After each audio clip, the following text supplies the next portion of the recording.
ঢাকার ধামরাইয়ে চলছে ঐতিহ্যবাহী রথ মেলার শেষ সময়ের প্রস্তুতি। এখন রং ও সংস্কার কাজ করছেন কারিগররা। প্রতি বছর আষাঢ়ের শুক্লা পক্ষের দ্বিতীয়া তিথিতে সনাতন ধর্মাবলম্বীরা উদযাপন করেন ৪০০ বছরের ঐতিহ্যবাহী যশোমাধব দেবের এই রথযাত্রা উৎসব।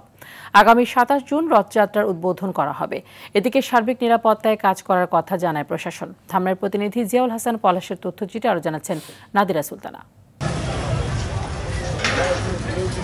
প্রায় ৪০০ বছর ধরে ধামরাইয়ের সনাতন ধর্মাবলম্বীরা পালন করে আসছেন শ্রী শ্রী যশোমাধব দেবের রথযাত্রা উৎসব। এ রথযাত্রা শুরু হবে আগামী ২৭ জুন আর ৬ জুলাই উল্টো রথযাত্রা শেষ হলেও এ উপলক্ষে মেলা চলবে মাসব্যাপী। স্বাধীনতা যুদ্ধের সময় পাক বাহিনী রথটি ধ্বংস করে দিলেও যুদ্ধ শেষে যশোমাধব দেবের ভক্তরা আরও একটি রথ নির্মাণ করেন। পরবর্তীতে ভারতের সহযোগিতায় ৩৭ ফুট উচ্চতার রথটি নির্মাণ করা হয়। উৎসব উপলক্ষে এই রথের ধোয়া মোছার পর রং তুলির কাজও প্রায় শেষের দিকে, তাই ব্যস্ত সময় পার করছেন রং তুলির কারিগররা। আমরা ১৮-২০ বছর যাবৎ এই রথযাত্রার পেইন্টিং এর কাজ করতে আছি। বিভিন্ন ধর্মের মানুষ এখানে আমাদের উপস্থিত হয়, সবাই আসে, অনেক মানুষ হয়। প্রায় ৪০০ বছর ধরে রথ হইতেছে।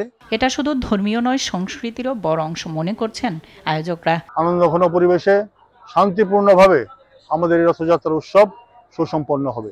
এদিকে অপ্রীতিকর ঘটনা এড়াতে বাড়তি নিরাপত্তা নেওয়ার কথা জানায় প্রশাসন। ধামরাই থানায় আয়োজিত রথযাত্রা অনুষ্ঠান উপলক্ষে ঢাকা জেলা পুলিশের পক্ষ থেকে checkpost, picket, rooftop duty, traffic, Rath Yatra অনুষ্ঠানের এলাকায় বিশেষ ডিউটি, একাধিক ডিউটির ক্ষেত্রে আমাদের পর্যাপ্ত অফিসার ফোর্স থাকবে। ধর্মীয় উৎসবকে কেন্দ্র করে জেগে ওঠা এই ঐতিহ্য যেন নতুন প্রজন্মের কাছে সংস্কৃতি ও ইতিহাসের ধারক হয়ে থাকে, এমনটাই চান স্থানীয়রা। নাদিরা সুলতানা, RTV।